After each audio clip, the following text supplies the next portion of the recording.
Pemerintah Aceh merencanakan rancangan anggaran pendapatan belanja Aceh atau RAPBA tahun 2022 sebesar 14,3 triliun rupiah.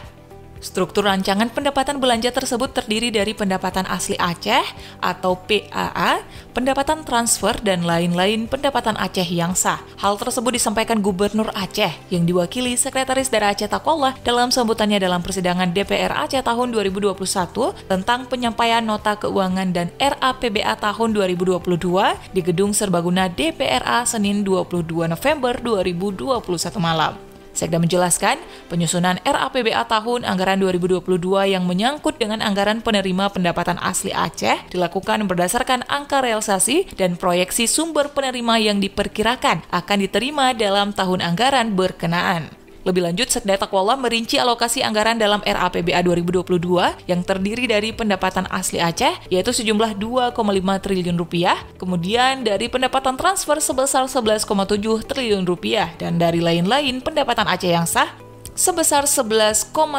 miliar rupiah.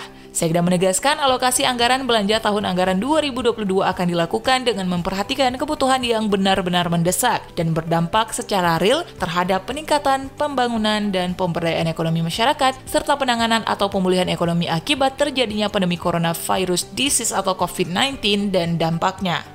Sekda Takwallah mengharapkan pembahasan RAPBA tahun 2022 dapat diselesaikan sesuai jadwal yang telah disepakati, sehingga keseluruhan program, kegiatan, dan subkegiatan yang disetujui bersama dalam APBA tahun anggaran 2022 tersebut nantinya dapat secepatnya dilaksanakan oleh SKPA. Sementara itu, Ketua DPR Aceh Dahlan Jamaluddin mengharapkan Badan Anggaran atau Banggar DPRA dan Tim Anggaran Pemerintah Aceh atau TAPA dapat segera membahas setiap isi dari rancangan Kanun Aceh tentang APBA tahun 2022.